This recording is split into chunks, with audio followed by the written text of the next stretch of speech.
Guys, so mag-upload ay ko karon og video kay naka-experience ko og scam sa Facebook kay nag-scroll mangud ko unya kaning nangita ko og part-time ba. So mao to niadto ko sa isa ka group sa Facebook and then ay nag-post na hiring daw sila, then nag-comment kog how, then nag-reply siya PM me, then mao to gi-message nako siya and then mao na dayon ni siya ang mga nahitabo sa amo ang convo. So ana di ay siya nga kaning virtual assistant tong ilang hiring din ana ko. Yes ma'am, interested ko. So unsa ko ang next ani nga buhaton.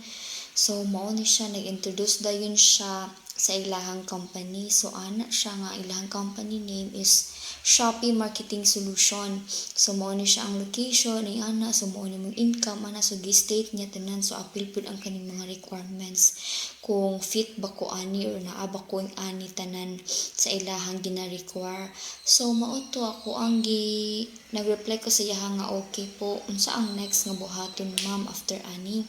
So ana siya nga nag-introduce dayon siya sa kaning registration homepage account na dito do kuno ko mag-register. So naot mao to nag-send siya og link dayon. Mao to natingala ko kay kaning lahi iyahang gisend nga link, dili siya connected ato iyahang company nga gisend. Ana siya nga ilahang company name is Shopee Marketing Solution.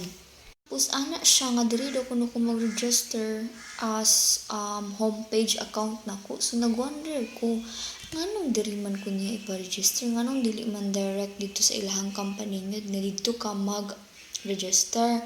So mao to guys, naka-decide ko nga i-message na ako ang husband, i-verify niya if legit ba ni siya nga company, ga-exist ba ni siya or tinuod ba ni kay basig marong turn ta. So mao to guys, iyahang gi-search. So mao to okay siya na ang Shopee Marketing Solution.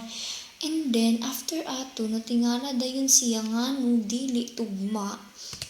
Wala siya nga nung dili tugma ang company name nga Shopee Marketing Solution sa ilahang location. So mao to siya ang first niya nga na-detect. So scam na ni siya kay first pa lang gani. So after ato mga guys, after niya nag-search na po dayon siya sa ang katong link nga gisend sa ako ang astronomy daw, diri daw nga link ko mag-register para sa ako ang homepage account. So mao to gi-search na pud niya sa Google ang ako ang husband, yang gi-search na. So mao to guys, wala nakit-an diri ang ilahang company nga katong ikaduha nga link nga gisend sa ako nga dito daw ko mag-register. So mao to nya ang nakabutang ra ba sa ilahang page kay kaning large company daw kuno sila. Pero nganong dili man ma-search sa Google, wala sa ilahang Google search engine nga largest company magka sila.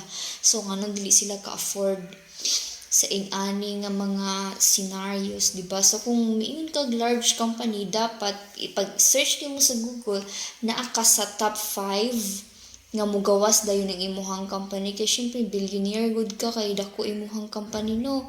So mao to ni ana ako ang husband nga scam na ayaw pag-register ana kay once nga mag-register ka makuha na nimo details unya gamito na pud na nila pang scam na pud sa uban.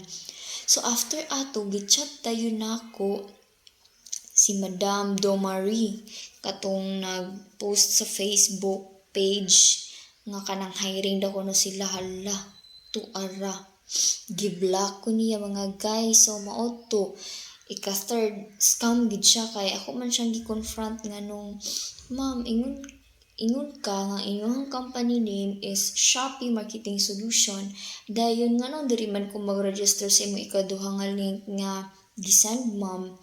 Hala, gising na ko niya mga jam. Dayon, iya na din kong gi-block. So, scam gid siya, no?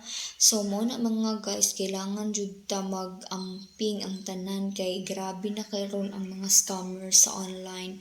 Dili lang sa online, bisan asa gyud makita tag scammer. So, amping ta mga zay. So, maorat to. God bless to all. Bye.